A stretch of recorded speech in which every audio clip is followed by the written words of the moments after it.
I'd made like this crispy charred onion one time. I remember somebody eating it, and then after we were talking and they said it brought up these memories of them being at a barbecue with their family. But then I talked to somebody else and the food reminded them of being at home with their family and how their parents were always fighting. And that so when they were eating, they felt so much tension because they were consuming all this energy. So it's like, oh, we're not just eating the food, we're eating the energy of the moment. Please check out Yoshua's forthcoming book, Fermenting with Your Best Friend. Yoshua, welcome to Discover More as a regular. Good to be back. Nice to see you. Good to have you. One of my favorite parts about all of your books, which are 6, I read 2 of them, are their prefaces and forewords, written very sarcastically by you with great humor, such as, do not trust anything you read from this book, disregard everything you read from this book, and ultimately learn nothing. Can you elaborate on this seemingly suicide move as a published author? Yeah, I think I started writing first just for fun. Growing up, I was not a good writer. I really struggled with reading and with writing. So when I fell in love with the kind of medium, I felt some sense of freedom. It's like, well, I'm never really going to be a published author, so I might as well just do whatever feels good. And then when I actually started publishing books, I just kind of kept that idea going. And I thought it was just fun to let people know right from the very beginning that I know nothing, and anything that you take away from this book is of your own experience. I don't want you to come away and say, oh, this is something that I learned and it's just because I read it and it must be true. It's like, if it feels true to you and it resonates with you, and like as the Buddha says, there's no closed fist. It's not about blind faith. It's like, come try this on, and if it resonates, great. So I kind of always lead my books and just let people know that it's in your hands. I wrote the book and I'm not responsible for what comes of it. Yeah, with your new book, Fermenting with Your Best Friend, you preface it numerous times, I know nothing, right? But how do you think that contrasts with other people's approach in 2023? Trust and live and breathe with everything I have to teach you because I'm a self-proclaimed guru. I think early on in my spiritual journey, I almost fell for some, maybe you could call them these false gurus or false pillars in the spiritual world, and people claiming to, have things that maybe other people don't have. I'm the reincarnation of this, or I'm the one true that. And just the way that I saw it, which became very clear and obvious, was that we all are connected and we all have the potential to tap into these great mysterious gifts and things that we're here to share. And no one's greater than anyone else. No one's information is any more right. Things might be right to you in the moment, but it doesn't mean they're not going to change. And when you start to kind of realize that and look at life from more of a non-dual lens, everything just makes sense. The old teacher that I always appreciated in Jed McKenna he's like, if there's a finger pointing at the moon, don't get caught up in the finger. And there's just something about that. It's very simple, and I've said it a million times, but it's easy to get caught up in the physical person and say, oh, well, they wear this and they do that. And even with me being barefoot, it's like, I'm not telling people, oh, in order to live this life, you have to burn all your shoes. It's not about that. I love being barefoot, and if you're inspired by that, great. But I just think there's a lot of people that almost by default, in the way humans are, becomes very easy to want to follow somebody else, and it takes the responsibility off of us. It's the same thing in this kind of blame cancel culture where my feeling is people are so scared to be looked at or to be ridiculed that it's much easier to point the finger at somebody else and kind of try to tear them down because it takes the pressure off of you. If they're doing something worse, I would never do that, and it kind of takes the pressure away from us. And for me, it's more about looking at my own reality and my own beliefs and my own experiences and the things that I've done, and how can I continue to grow and evolve them instead of just being caught up in what somebody else says. Because, words are strange and they can be very contradicting. And at some point, we have to be able to discern through all the noise. The biggest thing for me, and I think one of the main reasons I wrote this book, is that from just a cooking perspective, if you go online and you start looking up a recipe, everybody says a different thing. This person says this is the way to do it. This is the way to do it. And there's a million different possible perspectives.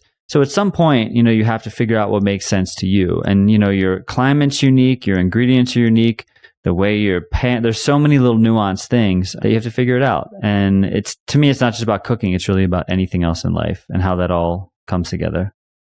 That's actually perfect to one thing you wrote in your book. And this reads as below. And to Bigu, our mountain lion, you've taught me everything I know about fermentation and life for that matter. I met your beloved cat, Bigu, of course, which actually means grain avoidance and a Taoist fasting technique. How has Bigu taught you everything you know about fermentation and life? Because you just said it. Cooking for you is simply a vehicle to appreciate what life has to offer. Yeah. Bigu, and I'm sure everybody says this about their pets, but he's a very magical creature. And to the point where a lot of people that come over and don't like cats, they're like, oh, I don't like cat. I'm not a cat person. And by the time they leave, they're like, I think I want a cat. Because he's just that kind of cat. He's not a normal cat. He's an alien. And something about the fact that we're just communicating through sound. He makes a lot of sounds and we kind of talk like, and he's like, just kind of making these silly sounds and spending a lot of time throughout the day just like locking eyes with him and being present with him in those moments. It just brings me back to the simple things in life. And I think with food, it can be very easy to get caught up in the external, to get caught up in the food as the star. In this, where I came from in like the Brothers Green cooking world, I saw that side of it. And, food is this thing where people wait hours and hours in line for, and they stuff themselves and they miss out on the fact that food is really just this vehicle to create more connection, to inspire us, to bring us together, to help us with our vitality and health and all these things. And when we get too caught up in the physical, it can be easy to slip into that kind of obsession, addiction, and unhealthy relationship with it. I think that also reminds me another passage from your book where it was a picture of you meditating in the mountains. And you talked about how you used to believe mindfulness is a specific segment of practice, sitting with your thoughts for 20 minutes. But you also talked about when you're in New York City, as soon as that inner peace is over, you're faced and confronted with a lot of noises and anxiety. So you'll have 20 minutes of peace with the 23 hours of noises and chaos. And then you said, this is why you got to practice moments of mindfulness daily. I sense that theme from what you just said. Meditation to me used to be much more of this segregated experience of what I thought it was. And that's where we've talked a lot about like the spiritual marketplace, right? And how so much of it is to sell you something. And I get it. Everyone has to work and live and figure it out.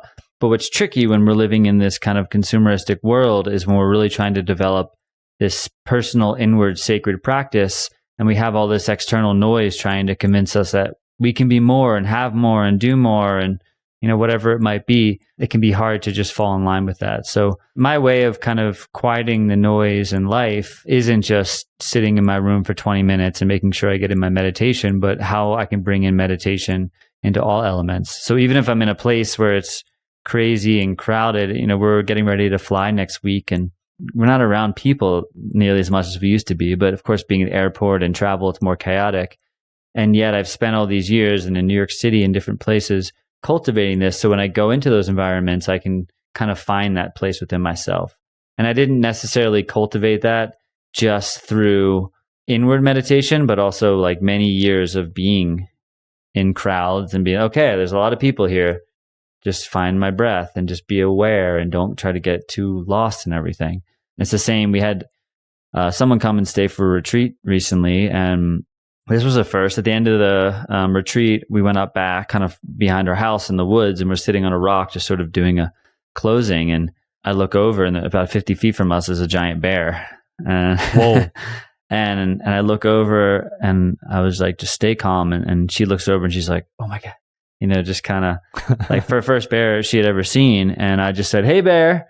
And, I was like, okay, just stay still and we'll just be present. And then the bear scurried off. I've been around bears a lot. And after she was saying, like, I can't believe how calm, it was like almost like you had no reaction. And sometimes just getting that reflection is a reminder that it takes time to cultivate that. And we're all in our own journey through that. How do you think that's related to the idea that you also mentioned earlier? How like cooking is not this fancy, big end-all be-all thing you have to constantly strive for that has to be in a fine dining setting, Michelin star and so on. Because that was the ethos of your Brothers Green channel. is to make cooking more digestible, pun intended, but Mhm. more approachable from a home cook setting. I'm guessing one of your underlying intention with your current book is to really debunk and tell people that fermentation is not this sexy, intimidating, scary, fancy thing that only certain chefs know how, but everyday people like us can also do it at the comfort of our own home. First off, I have to say, I might need you to start writing my bios and stuff, because just all these little, to make cooking more digestible, there's something about that's brilliant, you know? It's like, because it kind of makes your brain say like, what? And then, oh, yeah. Well, I think the main sort of hypotheses of the book, if there is one, is that fermentation and the process of growth in life are very similar. Because in fermentation, all you're really doing is you're setting the conditions for transformation.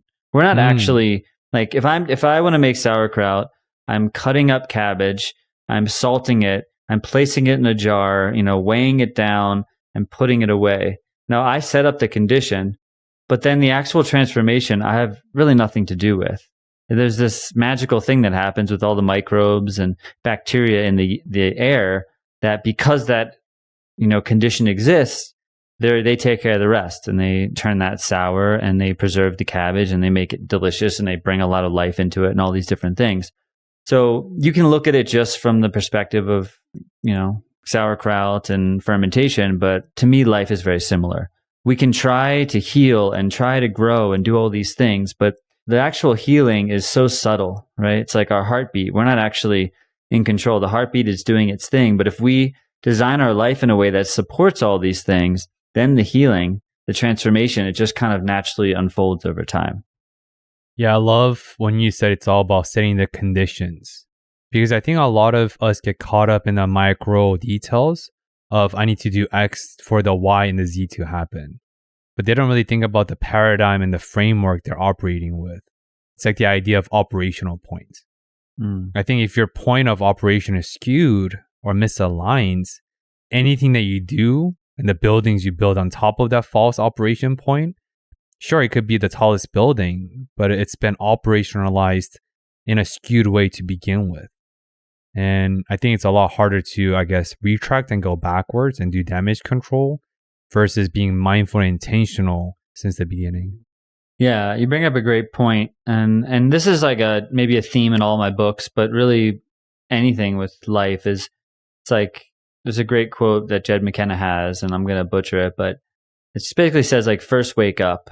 And then after that, if you want to, solve world peace or heal the whales of the ocean, like great, lucky whales. But step one is like going on this initial journey to wake up. And it's of course easier said than done. And it doesn't mean that people aren't going to do other things and build businesses and then wake up in the interim.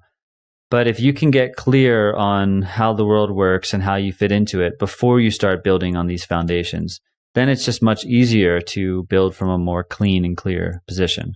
And like you're saying, if you build up something from, as we all know, like not a good foundation, it can look really pretty on the outside, but it's not fully supported.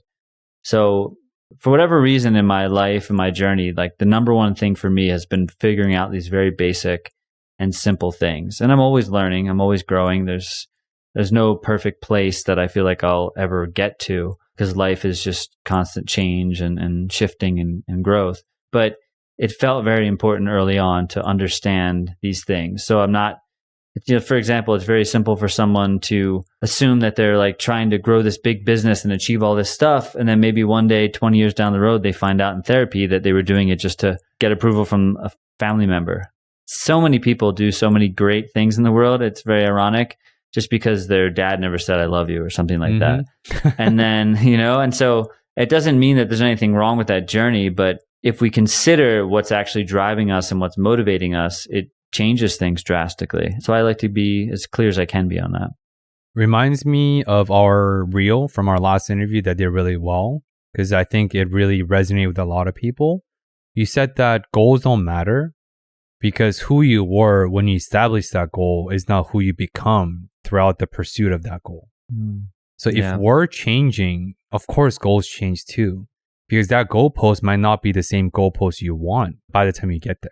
And I was first told that actually by my first bandmate in college, Tim Kiley, just brilliant musician. And at the time, I really had no confidence in my own ability to write and sing, but I was like, he's a genius and I just want to support him. And I remember him, sharing something along, I may have shifted it a bit over time, but, really creating that idea. And I saw that journey with myself in music, where it first was like, yeah, I want to be famous rock star, have this freedom and play music for people and inspire them and travel around the world. But then when I went on that journey and I started seeing like some of the dark sides of that, my actual intentions around music completely shifted. And suddenly it wasn't about trying to be famous, but I learned about the healing powers of music and the beautiful gift that music is. Ironically, like food has really paralleled that, because there was a time when it was the same kind of like seeing food from a different way. I didn't necessarily want to be a famous TV chef. That kind of like, that was just presented to me. But when I all said and done on that journey, I was like, oh, food is actually this incredible thing. And if you look at almost any culture, they're using food and music and ceremonies and rituals and all these different ways. And yeah, how can I bring that into this world that maybe has, for some people at least, have really forgotten about that perspective? In the food world, I've worked with a lot of people who are maybe more in the mindful space, or the, Ayurveda doctors, Chinese medicine, and then I'll do a mindful eating experience with them. And they're like, I don't know why I never thought about mindful eating before. Like they're working with these clients and they're so detailed about what you're eating and checking pulse and all these points to help them understand what to eat. But they're like, oh yeah, I don't have this relationship with food where I'm considering and checking in with how I feel while I'm consuming and how that might actually affect me. I love that you brought up music and food. I was literally thinking about the parallel processes. I was actually going to name the parallel process, but you took the words out of my mouth. That said, though, I believe, and you just hit me, where I think food and music are few of the two things that requires no actions or words. Sure, there's like food shows and competitions now, entertainment, sure. But if you can just sit with nothing but music and food that are resonating, you don't need any more additions. You don't need any more fancy layers. You don't need any more buy-in. You don't need any other entertainment value. Just you and food or music. There's so much volume in just silence and nothingness. And I think food and music are the few vehicles can deliver that, in my opinion. Yeah, I feel that way. And when you look at them more from a classical perspective as well, if you look at music and even like studying different African cultures and tribes, I started to see that like in West Africa, there might be somebody who is in some sense leading the drum circle, right? But it doesn't mean that they're saying, hey, this is my band, this is my song. That's just their role. And everyone takes on a different role. And you have different drummers playing different rhythms, but all the rhythms come together. Somebody might be playing music longer, somebody might have more skill, and they might be the quote unquote lead. But from this more collective perspective, they're not seeing it, at least that's the ideal intention, as okay, this is mine or I'm better. It's like, no, when we all come together, we create something beautiful. And I see that more and more. To your point of like going on this journey, moving to Colorado, I didn't really know what was going to happen, but I felt this pull to just get to know food more and to understand where it came from and to understand my part in it. And now we actually, just as of a week or so ago, we actually went in with a friend and purchased like basically a farm, 5-acre farm that we're going to turn into a permaculture hub for education and do mindful farm dinners and all that kind of stuff. I'm so excited, and we're dreaming up what kind of animals we want to have and what we want to grow. And I know, talk to me in 5 years and it's going to be completely different me in that journey. Not to mention, fatherhood and all the other things to come. I hope I have a seat at the permaculture mindful eating farm epicenter. Anytime. Just for you. No one else can sit in it. It'd just be Benoit and just with the markers, like the Hollywood frame, but director. My name on it. We'll just have a seat in that's always at the table. Just says the Benoit, and we don't tell anybody what it means. They're just like, oh, you can't sit there. Just not. Don't worry about it. No, I think I saw that coming with your chicks, right? Your farm and your backyard farm is growing. But I do want to talk about the role of food, right? How has it evolved in your mind as well? Because I do know the genesis or the origins of your journey of food is because of your chronic health. You used to almost choke on food almost daily. which developed tremendous fear and trauma response for food. And I think that first piqued your interest and fascination with food as a medicine idea. But then through your almost famous culture as a celebrity chef, like traveling MTV TV shows, cooking for Steve Aoki, things like that, to maybe feeling more grounded, and now your mission to make food for the common good or as like a more accessible, because I also sense an idea that you're letting go of ownership of food. Because I think when it's like chef to a customer, the ownership of food is still on the chef. Oh, I created this dish based on the ingredients, and you get to experience the fruit of my creativity or my creations. Because you talked about, it's not about me playing the instruments like the African tribe. It's not about you, but it is us collectively creating this masterpiece. Yeah. It's kind of like if a tree falls in the forest, you know, if a cook makes a meal and no one eats it, you know. I mean, another example to kind of bring it back is there's a lot of debate around this, but the like kind of rightful slaughtering of animals. And, you know, I talked to a lot of hunters and they're like, oh, the only real way to eat meat is to hunt it yourself or to raise it and all these things. And I don't personally think that, because I do believe that we all have different things that we aspire to do or are good at or natural at or have the, you know, the inspiration for. But as we've been in that world, so I, you know, since we last talked, I've harvested my first deer. Granted, it was on the side of the road. It was roadkill. So the car was the one that took that life. But then also we've been raising meat rabbits and processing them. We processed some recently.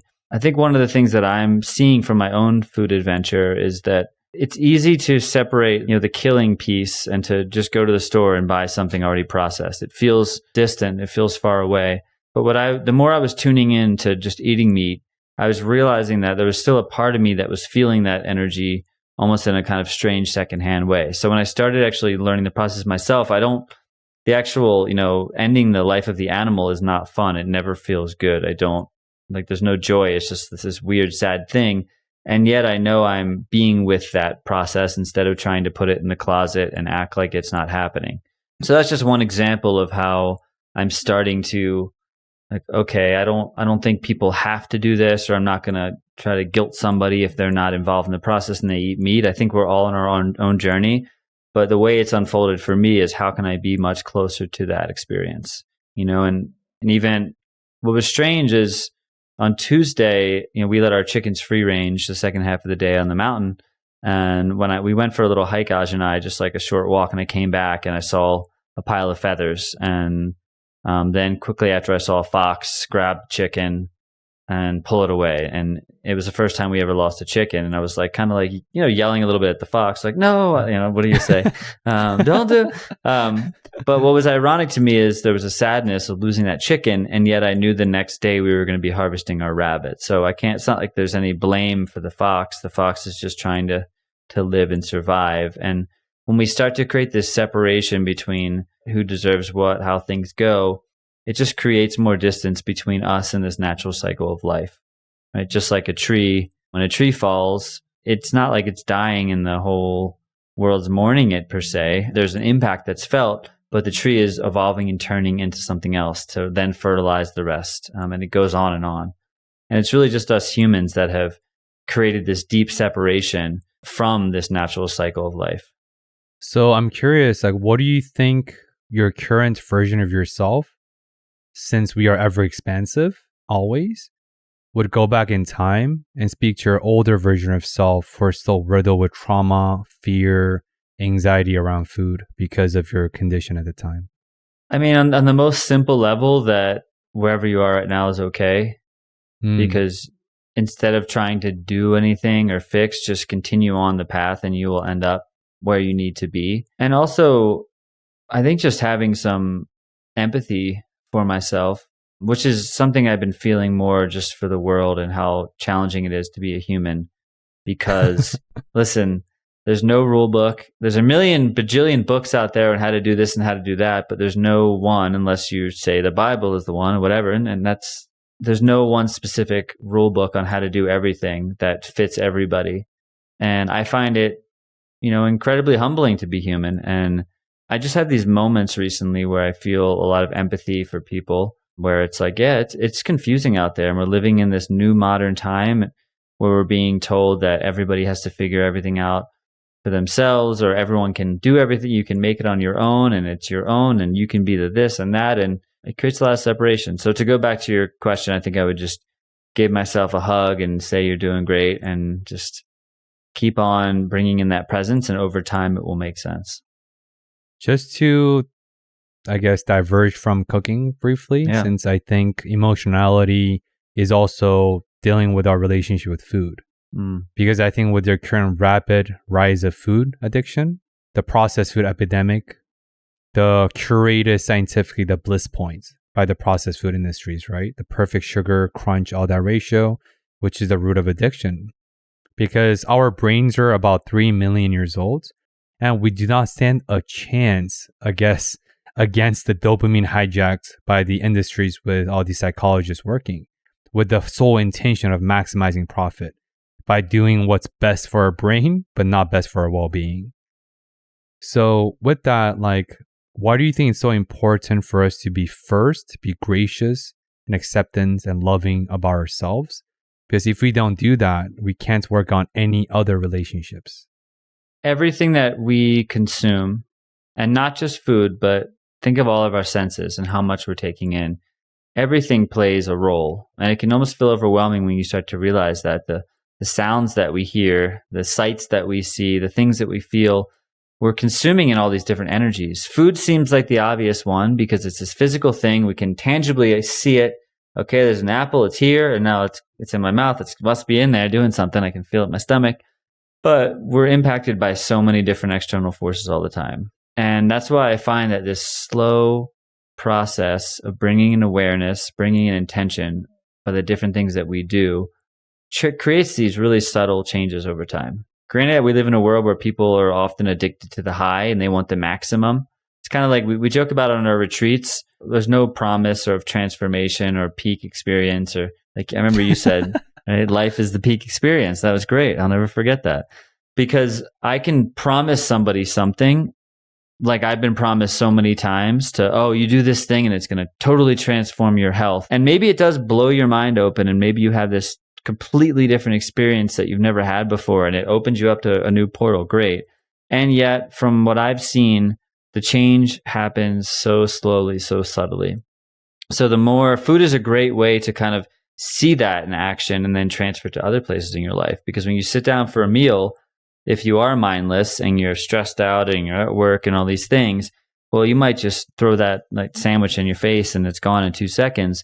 And then your body is left having to deal with this, basically an entire sandwich that's like going through your body. Whereas if you sit there and you're very slow and calm, first off, your nervous system just being more relaxed, your digestion's going to work better. If you're chewing, you're going to be breaking down the food more, so your body doesn't have to do as much work. And just those like simple, but to me now kind of obvious things, they trickle out into all these other areas. So I've just noticed how much my life it's like almost gone more in slow motion. And I'm feeling more in this middle. It's like the Buddha says, there's like, there's these highs and lows, but there's also this middle path. And it doesn't mean I don't have these hills and valleys, but they're not as gigantic as they used to be. I attribute you and Aja and our experience for me to actually start practicing mindful eating. Still quite infrequently, but I do it, I think, like a few times every couple of weeks when I do remember. I did one last week. What is it like? Like, what do you do when you do it? What is your experience, or what do you tend to do? Same thing. I close my eyes. I look at it first, and then I close my eyes for 10, 15 minutes whenever I'm eating it. Nothing, no music. I'm not watching anything, and I'm just simmering and chewing my food. Make it very digestible, pun intended. But then you experience fullness sooner, right? You have like your satiability gets also more full, and food just tastes better. You can almost dissect the ingredients if they taste good, right? And so it just makes it so much more like enjoyable, and your desire to eat more incessantly also dies down, at least for me personally. Yeah, to me, it's like a win-win-win-win, because when you really think about the process of mindful eating, I'm not saying eat differently, like in terms of what you're actually eating. I'm saying experience what you eat a little bit differently, But ideally, you're going to actually appreciate it more. So whatever food it is you like, if it happens to be a food that actually you come to find you don't actually like, well, then you're going to learn. Because sometimes when people slow down, they eat things that they are used to, greasy, spicy, whatever foods that aren't great quality. Well, when you try to mindful eat it, it becomes more challenging. You're like, wait, maybe I actually don't enjoy these flavors. Maybe this isn't a pleasurable experience. Maybe there's something else that's more pleasurable. And if it is something that you enjoy, well, you have more time to savor it. Because I think as humans, we enjoy a certain amount of time for eating. Eating is like an event. When you go to some countries where they could be sitting down for hours and hours, and they're hanging out with friends, and they're talking, and they're laughing, and they're slowly eating food, and they're enjoying themselves. But in a lot of places, in like fast food culture in America, it's fast. Can we get it to you in a minute, and can you eat it in a minute? And it's like McDonald's. Everything is soft, and it just kind of like, you don't really have to do much chewing. It just kind of like, it looks like a hamburger, but when you start squeezing it, it's like it almost mashes into one mold of unrecognizable stuff. As someone, as you said, that grew up choking on food, to me, what gets interesting about this is I look at the traumatic experiences we have as humans, and speaking for myself, I see how valuable they are now. I can't explain why, but there's something about having these intense experiences that if you're able to overcome or to look at or to consider, they can actually be the thing that kind of helps you understand your purpose and your reason for being alive. And maybe it will change, but I feel very connected to supporting other people in that because of how bad it was for me and how much I struggle with my own health and stomach problems. And, when you start changing and you start seeing that there's another way, it becomes obvious to share it with those that might resonate. Also, you've achieved the holy grail of phantom wiping. No wiping, right? Yeah. I mean, I can't give a percentage. It's not every time, but the vast majority of the time, the miracle poop, as you've seen in my 5th and elusive invisible book, The Secret of the Miracle, which I realized, I think in that book, I don't actually explain the secret. I just, you just say it. Maybe that will be the next book, going to the toilet with your best friend. I mean, that's something that Aj and I talk about a lot. It might seem taboo or strange, but bowel movements and just how we feel, it dictates a lot. Because if you look at growing and farming and stuff, it's not just, what we're growing so that we can eat, but also creating this sort of regenerative system. That's something we're working on, starting to compost our own waste products and putting them back into the garden instead of just they're gone, down back into the city or wherever it might be that your waste goes. But bringing those conversations into the world and breaking the taboo, I think can be very powerful.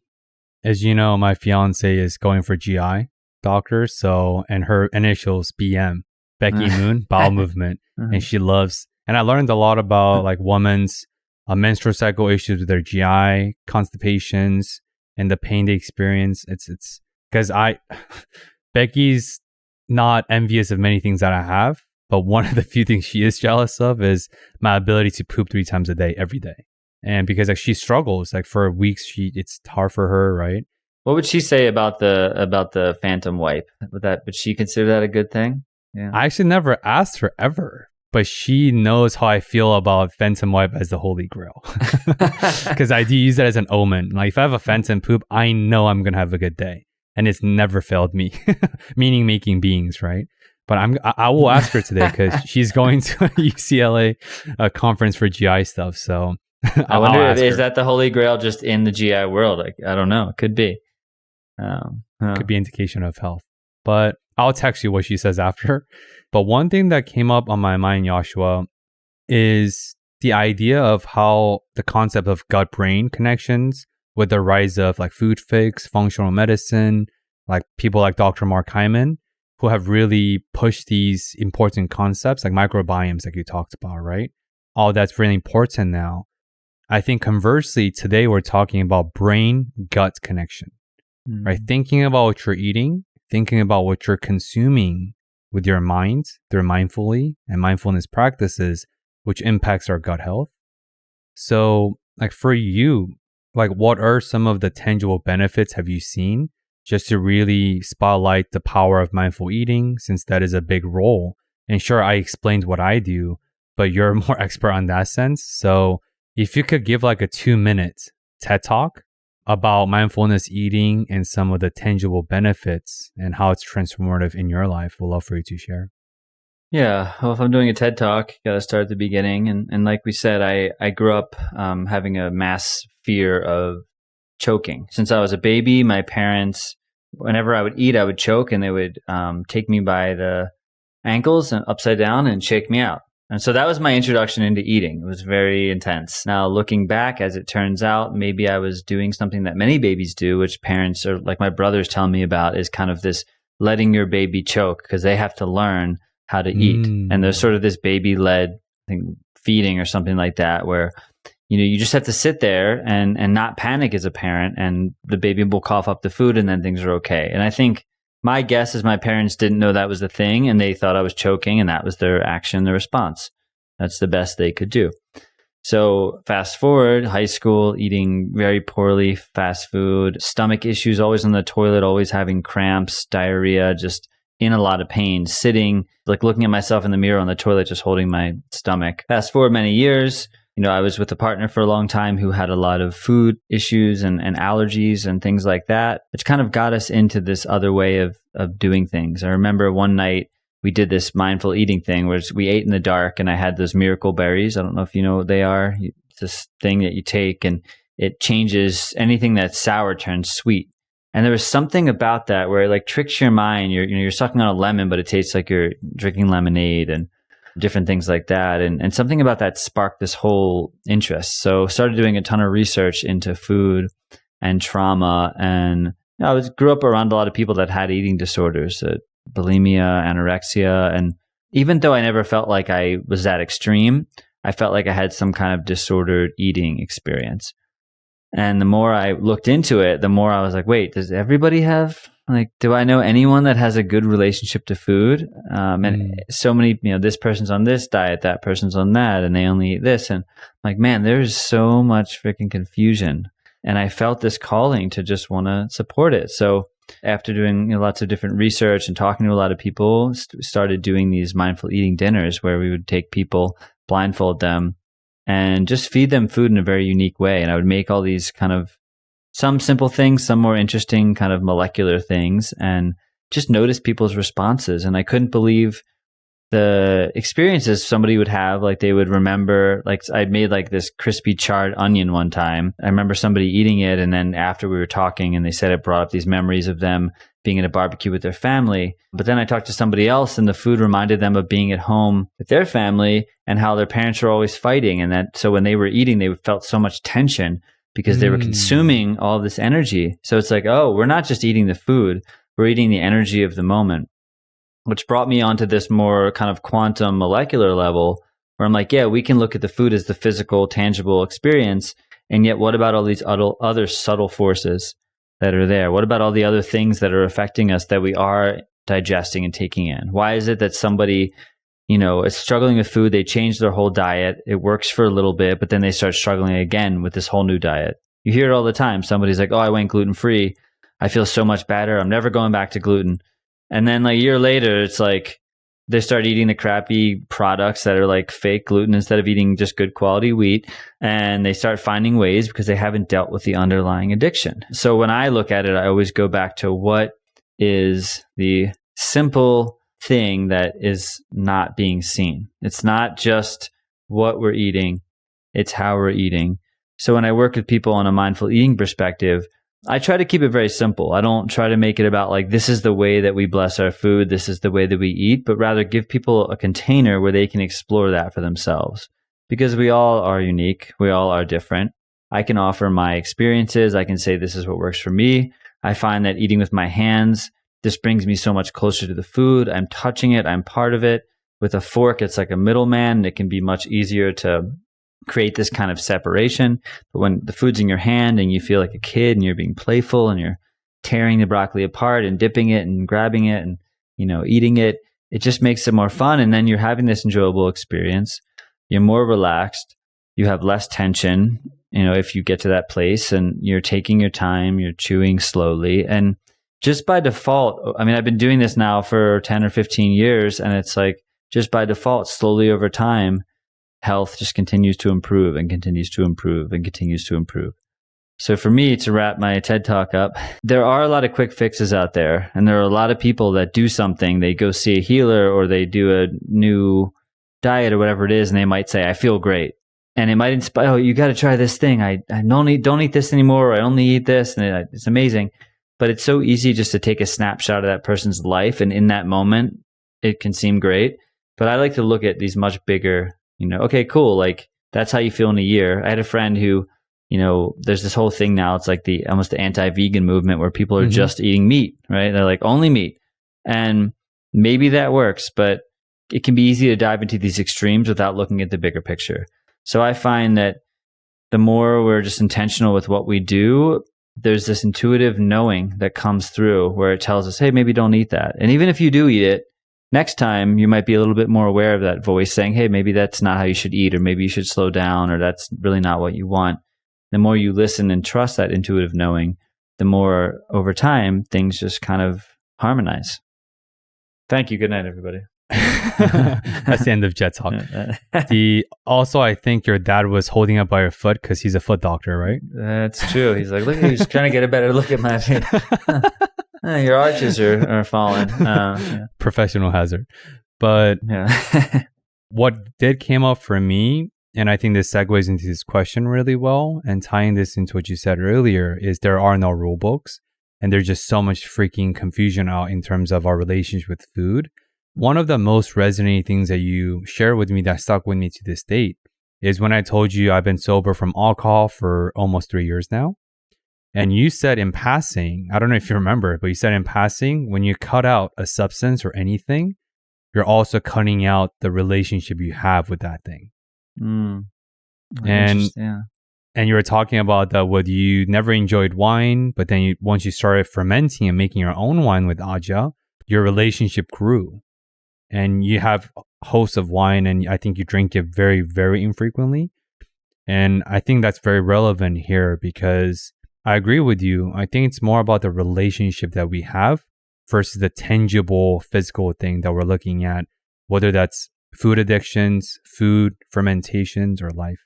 Yeah, that's a great point. I'd like to share about it in relation to humans because we can cut out, it's just like dating somebody that we don't like. You can cut that person out of your life or break up with them or lose that friend.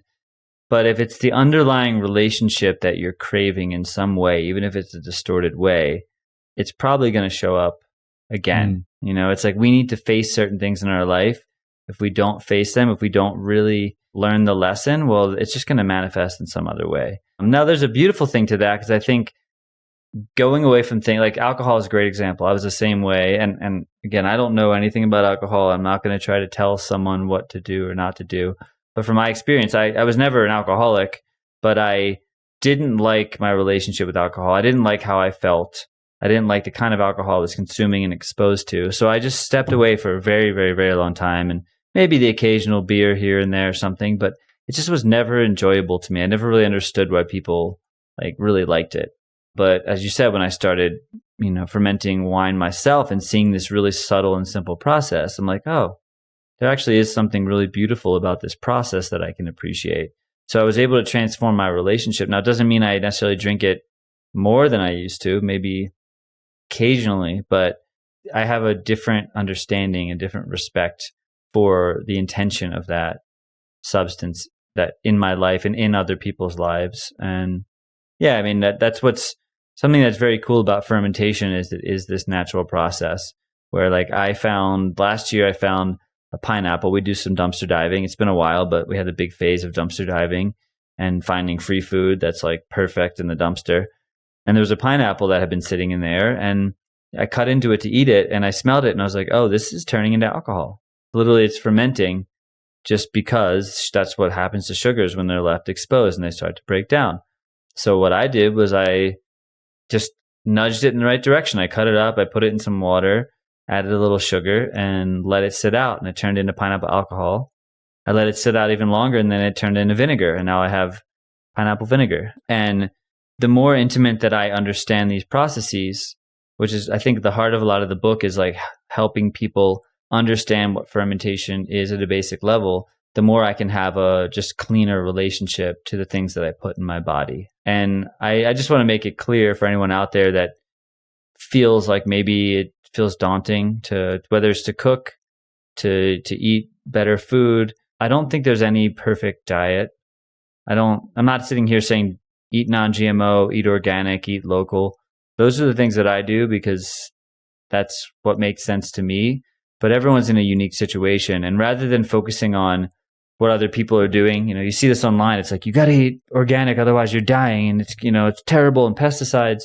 The problem with that is that we're taking on this energy of fear now. And then we're like, oh, I still don't have access to these foods.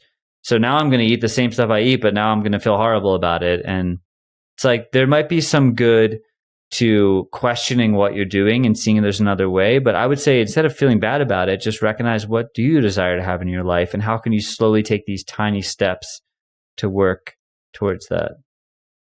I can't believe you brought up garbage, the dumpster diving. That was one of my anchor points I was going to ask you. I do want to table that, though, since we're definitely in the group flow. And I think you'll appreciate this question. And I think it's one of the main theses of your book. What you said in your book, what if everything we were ever taught about food, and everything else for that matter, was completely wrong? As a formerly internationally known traveling chef for celebrities and MTV food TV hosts, as we talked about, Yoshua, what are some beliefs that you used to uphold about food and cooking that you no longer subscribe to? Well, I think on a very simple level, and just to go to the Brothers Green thing, the belief that you have to have a certain amount of money or a certain quality of ingredients or kitchen space or equipment to cook good food. I no longer believe that. I've cooked in dorm rooms. I've cooked in hotel rooms. I've cooked on the street. I've cooked everywhere that you can imagine, the weirdest, most random places. And food is actually very simple. It's kind of like music. A lot of people say, oh, well, I can't sing. I have a bad voice. My sister's got the good voice. And when I sing, people just cover their ears and tell me to freaking stop. But then I put them in the right condition and I get them to sing very quickly and very easily. And it's the same with cooking. The people that say, I can't do it. Yes, there is a level of chefness. I'm not saying you're going to be a Michelin star chef or that you even should desire that, but to actually learn how to cook for yourself or to grow food simply is very simple. Sourdough is a great example. People think making sourdough is really complicated. I have a whole section in my book about what I call my lazy sourdough recipe, because I've had plenty of times where I've made sourdough and have very limited time and I'm just really busy and doing all this stuff. So I'm like, let me just see what is the least amount of stuff that I can do. And it's kind of like, if you can mix flour and water and together and some starter, like you can probably make a decent loaf. It's going to taste like something. It's going to be good. I always like to go back, like as we were talking before, that on the energetic level, I think we're told food is just very cut and dry, and it's just about calories. And if you eat this, it does this to your body. And if you eat that, it does that to your body. And I think in doing that, we're cutting off all these other forces and all these other unseen things that maybe modern science can understand, or certain sects of it isn't really looking at. So when we question what we know about food and how it makes us feel, things change. I had someone recently who has been coming over for music and he hasn't eaten gluten for a very long time. And I was like, well, have you had sourdough? Because in the process of sourdough, most of the gluten gets eaten. And a lot of people that struggle with gluten actually feel totally fine. It's like they say, it varies there's a lot of factors and how long it ferments, but it can be like 97% of the gluten gets dissipated in the process. So lo and behold, he tried some and he came back a few weeks later and was like, I'm healed. Like, your bread healed me, and I'm not claiming any healing powers either, but that shifted his whole belief. He spent all these years thinking bread's bad. And somebody even yesterday was here for a retreat thing, and we were talking about how they grew up eating like Wonder Bread. And I was like comparing like sourdough, like good quality made sourdough to Wonder Bread is almost like comparing Heinz ketchup to like a fresh vine-ripe tomato. Like they couldn't be any different. You're just like extracting basically just the sugar and putting it into bread form, and that's what you're eating. So when we have these assumptions of like, this is bad, gluten's bad, it's like we've villainized these things that it's usually not the whole picture. There's typically much more. Part of me want to go into garbage or dumpster diving to also debunk some myth, but I think I want to go into, since this is a social science podcast, There you go. You dedicated a couple pages on the science of fermentation. So yeah, what is the science behind that? And can you share it in a digestible format? Unless you feel called to create a fermentation seminar, but the ball's in your court. I feel like to express this, I have to kind of talk about science versus a whole. And I talk about this a bit in the book. Science can be a beautiful thing in a lot of ways. It's obviously created a lot in this world, and it's done good. I'm not like an anti-scientist per se. However, science is always striving for this kind of theory of everything. It's trying to bring all these different theories together to explain how the world works, how evolution works. And there's leading beliefs and leading theories, but at any moment, these things can be disproven. So when it comes to something like fermentation, I can read about the process of fermentation and how there's different bacteria and molds and things, in the environment that are invisible. Like let's take something like sourdough. When you mix flour and water together and just leave it sit, all of these bacteria and yeast in the air that are invisible that we cannot see start to feed off of sugars, carbohydrates in this mixture, and they slowly start to ferment that. And if you keep feeding it for a few days, up to 7 days or however long, you start to collect enough of that yeast and enough of that bacteria to have what is called a sourdough starter. So the starter has yeast, which helps the bread rise, and it also has different bacteria which sour the bread, so you get that sour taste. It's the same thing when you're eating something like sauerkraut. There are bacteria that are actually digesting the cabbage, the carbohydrates, and they're basically like farting out little gas bubbles. That's why it gets bubbly. So what's cool is we're seeing not necessarily them, but we're seeing their handiwork. That's why I say it's this sort of invisible thing that's happening. We trust that it's happening. Yes, you can have a microscope and you can look at it. No, I'm not, this is what I see and this is whatever. But we're trusting that it's happening because we're seeing the output of that. We're noticing that the smell changes.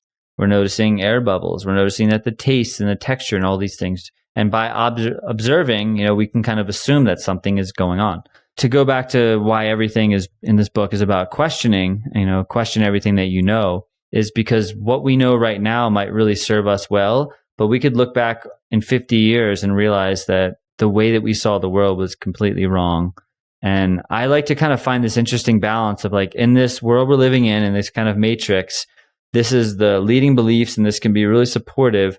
And I'm always open to the possibility that tomorrow that could change and there could be a completely new way that we see these types of things. So I don't want to pretend that I'm the fermentation expert or that I've done the research and have the electron microscopes and all the things to see what's going on. That is not me, but I'm taking everything that I've learned and observed and heard and experienced and trying to make it digestible so that people can, again, think for themselves, or rather, as I say, their no self, to kind of discover not just what's true, but also what's not true. Because usually in discovering what is not true, we actually learn a lot more than somebody just giving us the quote unquote answer. I think that has to be followed up by a follow-up question also based on your book. So what is the deal with an endless selection pool of salts these days, Joshua? It's like an endless selection of Gatorade or Doritos. I don't know. They're just like mixing extreme this and chili and, Yeah, I mean, salt on a very simple level, right, is a mineral and it serves a very important purpose in fermentation. We don't need it in fermentation per se, but it does make things taste a lot better. It's said that salt opens up our taste buds to help us taste things more, but salt also helps with preservation. So not just putting it in things like sauerkraut for flavor and preservation, but if you think about salting things, sucks the moisture out of them so that they last longer. Bacteria thrives in moisture. So if you take out the moisture, just like us, we need water to survive, to feed. If it's gone, there's really nothing there to eat. It's the same thing with dehydrating. We do a lot of dehydration for preservation. If you dehydrate something, you're taking out the moisture, and it becomes very hard for that thing to spoil. Now, there are lots of different salts, and there's Himalayan salts, and there's kosher salts, and black rock lava salts and stuff. But I find just simple things like kosher salt that work well, Himalayan salt, sea salt, I mean, if you live by the ocean, you can literally go to the ocean, collect water, boil it long enough, and evaporate all the water, and you'll end up with just sea salt. So you can make and collect your own salt if you want. Maybe you can give it a try. You're not too far from the ocean. It might be too polluted though. Yeah, I mean, it's something to consider where you're getting these ingredients from. Like when you're writing this book, since it's 458 pages or 450 pages long, pretty dense, some pictures and obviously recipes throughout. But creativity, Yoshua, how did you approach the right amount of balance, since balance is also underlying theme throughout this conversations and just our conversations offline as well? How did you balance that? The amount of thesis, your philosophy of life, in addition to actually providing some practical recipes so people can actually get their hands dirty? Yeah, it's a good question. Maybe I need to work my balance, because it started out as just a pamphlet that I was gonna I had so many people asking me about fermenting. They're like, "Oh, I love your sourdough is so good, or you make this and you make that. Can you teach me? Can you show me?" And it's like, and so I started sending this kind of little like PDF thing to some people, and I had like this is my sourdough process, and it felt really long and confusing just looking at it without any pictures and without any kind of background.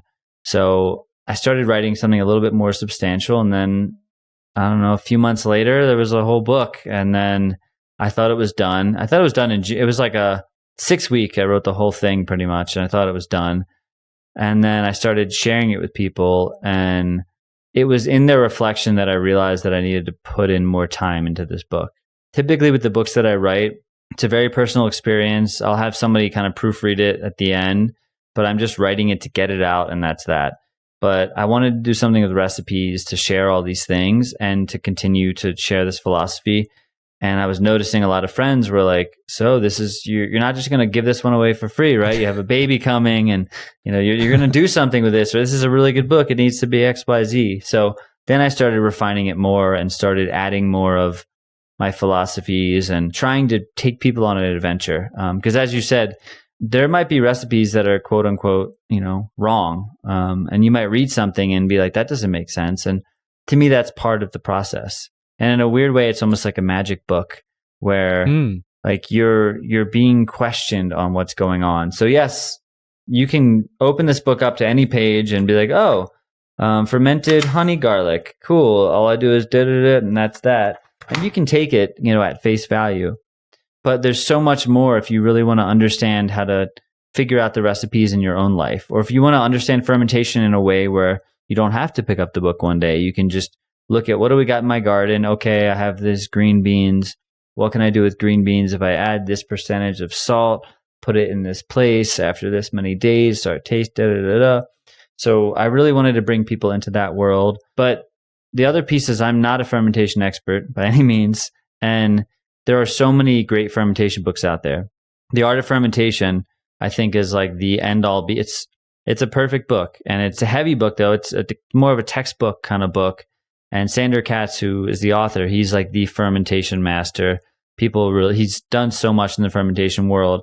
And I'm not trying to pretend like I know as much or anywhere close to him or that I could compete with him. So when I kept writing the book and kept refining it, it became very clear. It's like, what I feel I can bring to this space that isn't there is this more underlying perspective of, don't make it about fermentation and eating, but how will understanding this process maybe transform your life? How does food relate to the journey that we take to understand who we are? So if you're going online and you're looking up a recipe for something and you're looking at 5 recipes and everyone's saying something different, well, how is that any different than when you are having a health issue and you go to 5 doctors, holistic or medical doctors, and they tell you 5 different things? How do you discern what's true for you? How do you make that choice? And that's the world that we're living in. There's so much information out there. We have to find a way to navigate it. And to me, like, if somebody walks away with anything, even if they never make sourdough or sauerkraut in their life, that is still the heart of this book. Speaking of how do we know what to do, where is the discernment? I want to ask you a question directly from the book as well. In the second half of the book, you wrote, is it the latest health trends another fish in the old frying pan of trendy things to distract us from what's really going on? Or is it something that has stood the test of time? I know you refrain from adding your own 2 cents in the book, but I'm going to challenge you on the show and like to expand and actually respond. It was definitely a bit of a joke, and I can bring this out in a few ways. When I said to distract us from what's really going on, there's a lot of people out there that are more in the camp of mind control, conspiracy, all these things that are happening. And the way that I see, this goes back to just a very simple way that I see life. There's the physical world that we live in, and you could say that's like almost the explicit reality that we're experiencing. And then there's this implicit place where everything just exists as potential. And this is, if you're someone that's in any way looked at quantum physics, it might sound like a big word, but to me, it's a very basic concept that our reality is kind of shifted and shaped and molded through our internal experience. So I think that the way that most people see the world or are told to see the world is that we have these senses and we just simply take them in and then we're affected internally. But I also see it happening on a very similar way externally, where like a computer, if we change our programming, the external world actually changes. Mm-hmm. And this is just from my own experience of having things happen to me that I can't explain. And the more I tune into these subtle frequencies and these understandings, the world just unfolds and makes sense. So I think most people see consciousness as I'm an individual consciousness and there's all these other individual consciousnesses out there and where it's all kind of random and we're figuring it out. But the way that I look at it is more so consciousness is everything. Everything that I experience or witness is all part of consciousness. I can't prove it. I can't define anything. I can give things names. I can try to make sense of stuff, but I can't ever be 100% sure of what's happening externally. I can just kind of try to guess and figure it out. So with fermentation, there's a lot of people that are pontificating on the health benefits. And I feel my body craves fermented food. When we get up and we have breakfast and we fry an egg from our chickens and make some fresh sourdough and throw in some kraut, like my body loves these things. So I know it feels good, but I don't want to be the person to try to say that eating fermented foods is healthier or it's better. It feels like it makes perfect sense to me right now, but there's enough people already making those claims that have the backing and the science that, again, I just would rather focus on a different, more subtle level where it's like, what is it really about? What is life really about? Is it just about being healthy? Is that the only thing that matters? Is it just about being happy and following our dreams and falling in love? I can't be the person to say that, but I know what makes sense to me because I've been living long enough and exploring these things long enough to be able to understand that. I would say it also goes back to when you and Aja, my partner, did that podcast and was talking about choice being an illusion. I feel very in tune with these spaces because I know fermentation makes sense to me through all the choices and all the things that I've done. But if at some point in my life that changes, I'm open to that. I'm not going to fight myself if something is like, oh, actually, there's some other way that I want to eat. Or maybe I just want to eat, raw meat. I don't know, whatever it might be. I'm open to those possibilities. I'm not closing myself off. So that's why I try in this book not to make any kind of specific point or to tell people how to think.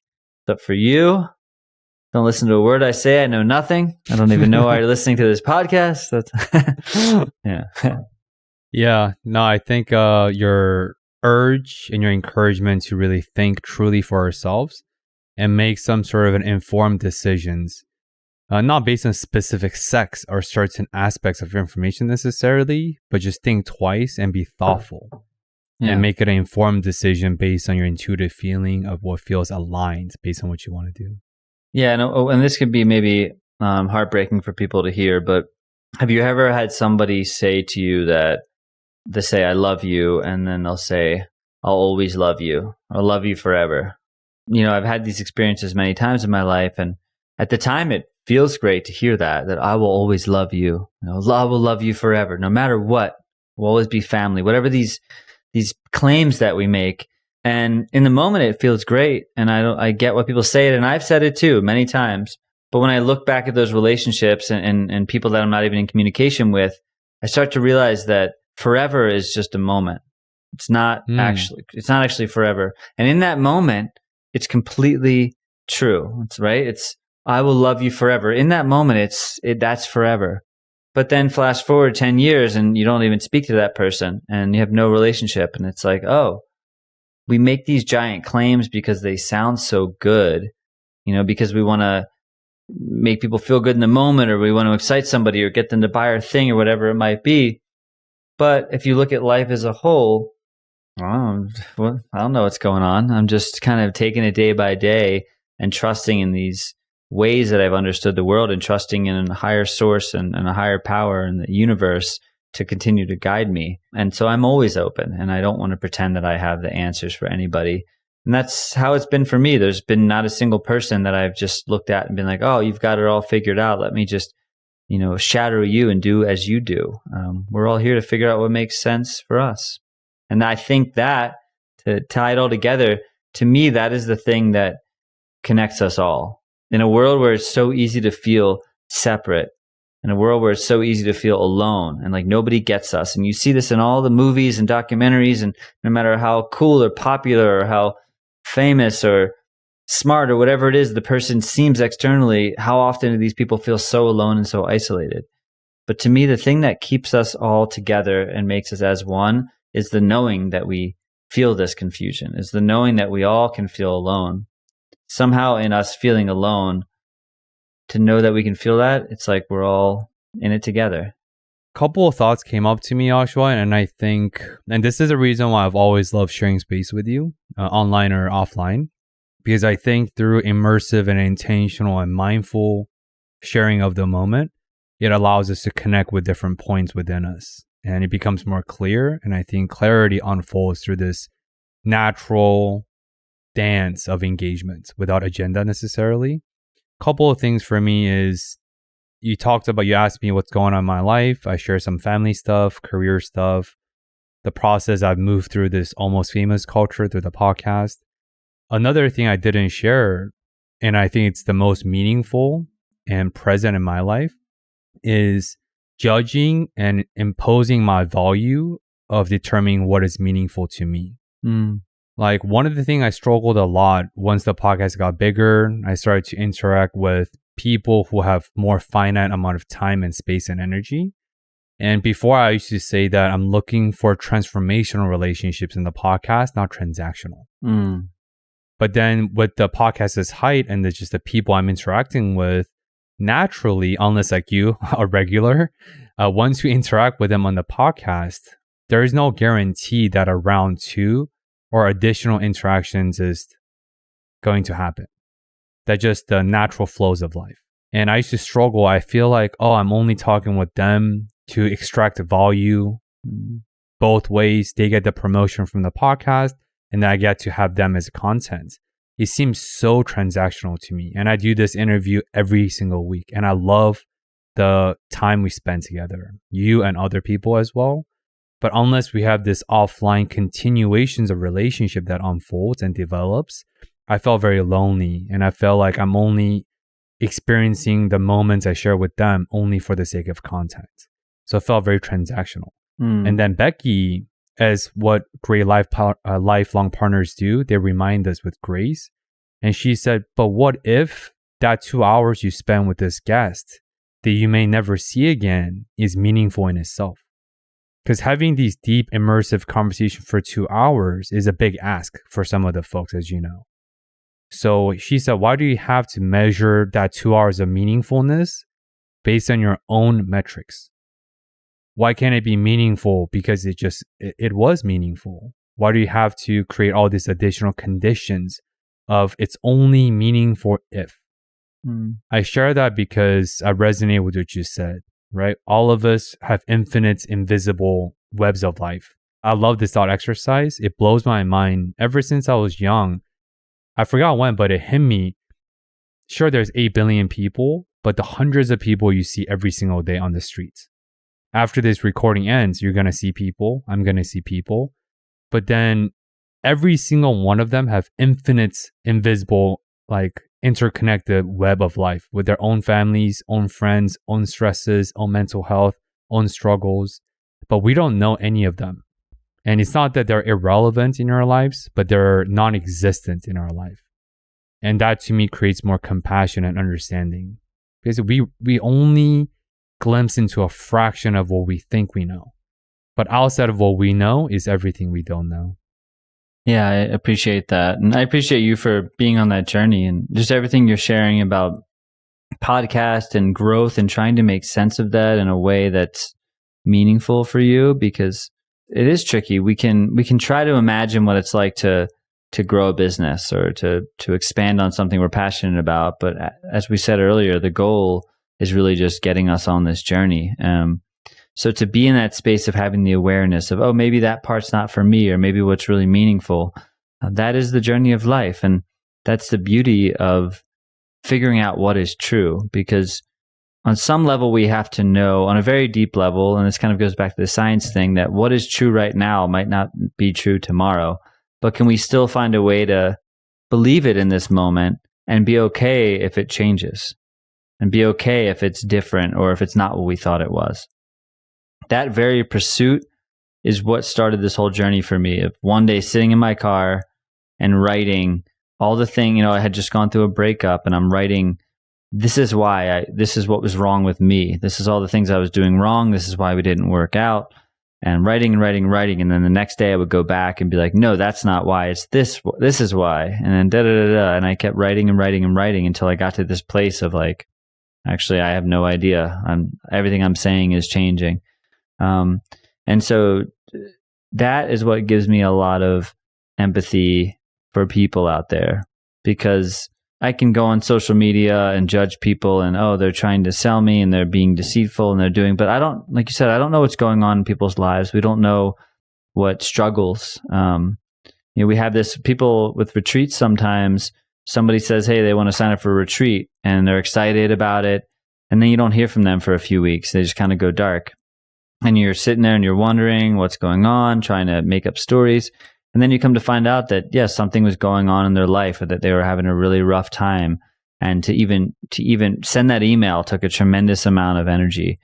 And it's those things that I'm reminded, even if in the moment it's like, what's going on? It should be easy. Like, we should all have integrity and just, be our word and da-da-da-da. But I can think back to times in my life where I've been in a rough situation, and to make a choice seemed like impossible. Even if it was a simple thing, the ripple effect that I perceived, or the fear that I had around it. And that's what's changing. The more I slow down, the more I get away. I've been dipping my toe back into social media a little bit, but the more I get away from, some of the ways that I was connecting to people in the past, and just kind of root back to, just connecting with friends. Like, it's great even just sending texts with you. And I think one of my favorite parts of being on the podcast is just that staying in connection in the interim, and just getting these texts and these check-ins and stuff, to kind of step back from all that and just to remember that we're all human and we're doing the best that we can in this world, where we're not raised in a village where it's just, this is the way it is, but we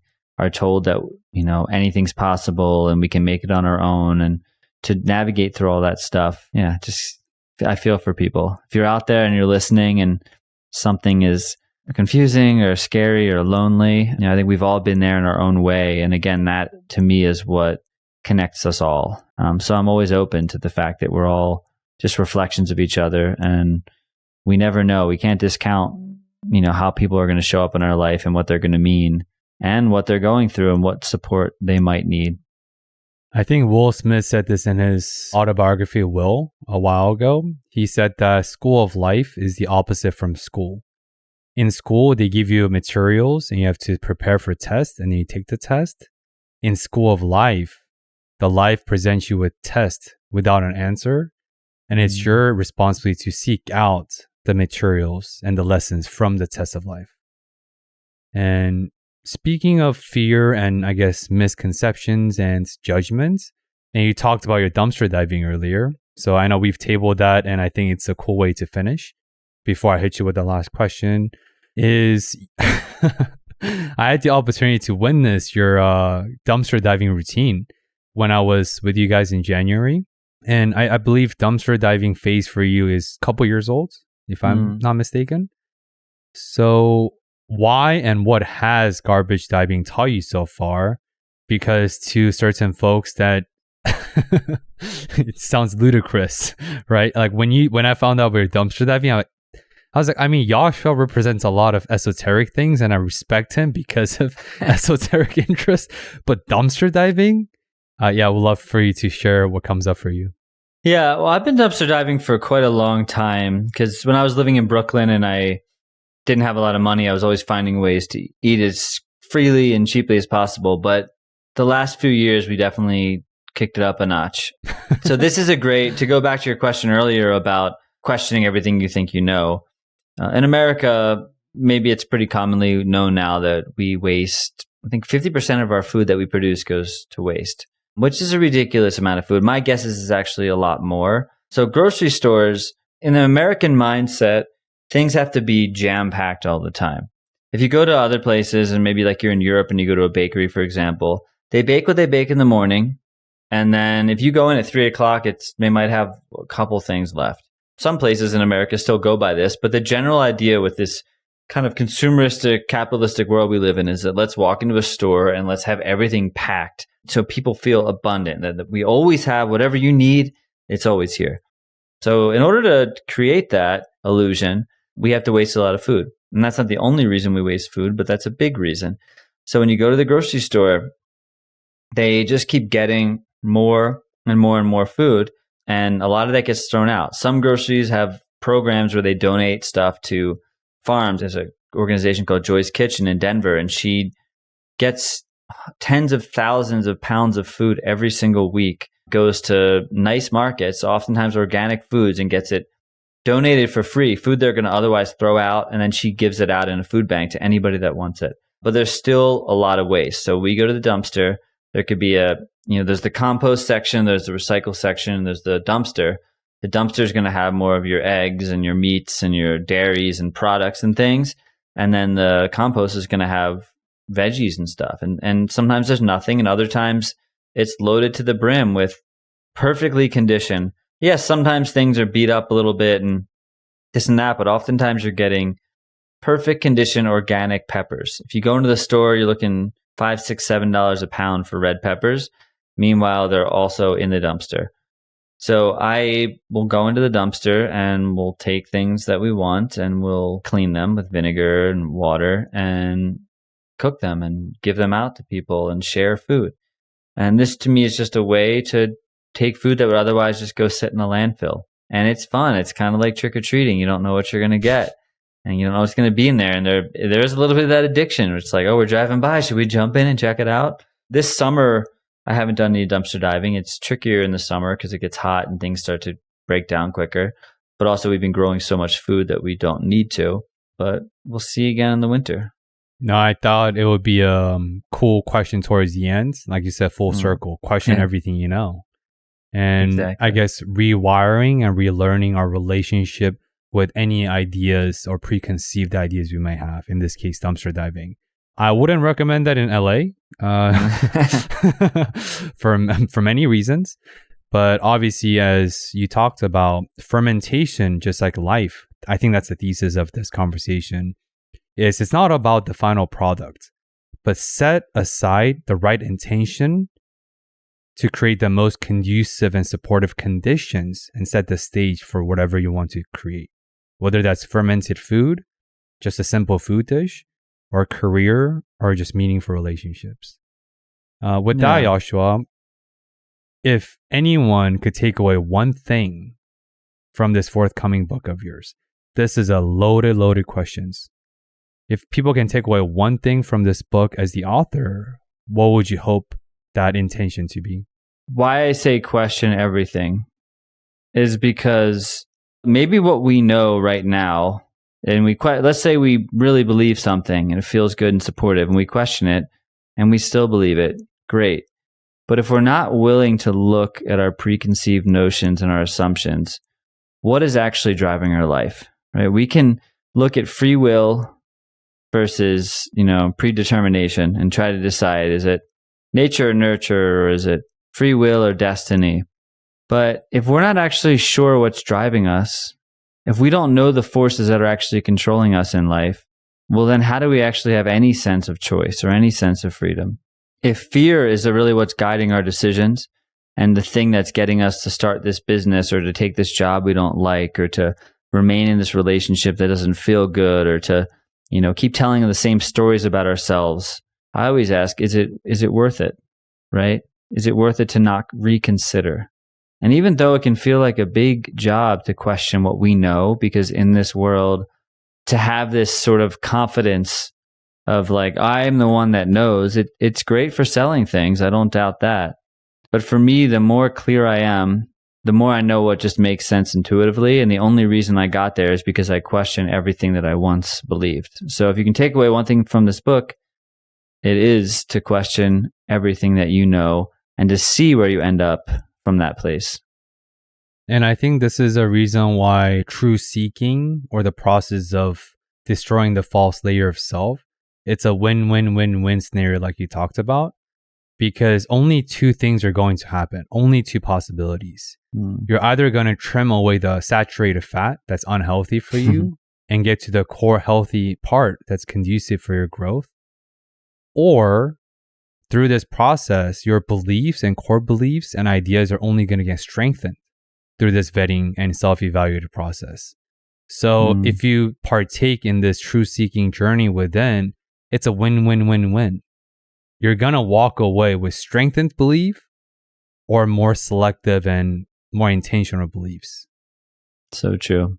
Yeah. And you might cry and shed a few tears during that peeling back the onion process because, true seeking hurts and it's going to have some growing pain in the process. But I think it's a worthy endeavor. Yeah. And that's why, I really don't make assumptions about what you think you know about other people, because we all are just trying to figure it out. And like you said, there's a lot of layers to peel back, and ultimately we end with nothing. But nothing is everything. Just like forever is a moment, and a moment is forever. Exactly. With that being said, Yoshua, tell us more about the book and where can people copy one whenever it is out. And just for off note, I will release this episode and it aligns with the timing of the book of the release. So by the time this episode is out, the book will also be available to get picked up wherever you desire. This is the Fermenting with Your Best Friend. It's a book. It's got pictures and stuff. Look at that. Yeah, fun times. The book will be out. You'll be able to get a digital copy of it, and then it will also be available on certain online marketplaces, in select bookstores, more local Colorado bookstores to start. But I'll have it on my website. You can just buy it directly from me as well, in both digital and physical copy. If you're interested and you're seeing this, know that you can find it pretty easily. I think few of my regrets of having you on twice already was not talking about your books, since we focus on spirituality and barefoot. So now it's cool that we have a third conversation to highlight your third identity of being an author. Yeah, no, I appreciate you having me on. And this is the first time I feel like we really dove deep into food in that way, which is fun. Especially come full circle from our first interview when you hadn't made the connection yet between the feet and the food. So yeah, it's a pleasure to be on. Yeah, as always. And just anyone that's listening, Yoshua has 6 books. This is the 6th book of his series, and the other 5 books are completely free. Well, 1 is not up, so 4 is free on the website. 1 is a hidden treasure that reveals it to only select a few lucky ones. But all the other 4 books are completely free. You can get the PDF versions digitally on his website as well. And of course, all the information is within the show link as always. But before we close out, our regular experience, since now your regular appearances on the show, any parting message you feel called to share that you feel like we haven't touched upon today? No, I feel great. I feel grateful to be on here and feel very calm and relaxed. It's always a pleasure to connect with you. And like you were saying, it's a busy world, and regardless of the different ways we can interact, it's nice to have this time here to chat and to share. And I look forward to seeing you whenever that presents itself. In 2 years. 2 years. Yeah. And you've always gifted us with like music and instruments at the end. Today it would have been perfect if you whipped out a quick dish towards which is instant into microwave. But yeah, I appreciate your time, your energy as always. Like I said, I love our conversations generally. And I think we are cut from the same cloth, but operate really differently based on our own vehicles of circumstances. So yeah, excited to see more pictures of the baby when it's born. And say hi to Aja for me, and to all the listeners. If you have made it till this the end, please check out Yoshua's book. Please work on your relationships, whatever that's with other people, substances, or some of the preconceived ideas you may have. And I think through this vetting and this evaluated process, you really get to create meaning to your own life. And I hope to choose love over fear, and come back next week by discovering more what's intriguing and what's relevant in your life. Until then, thank you for discovering more with us this week.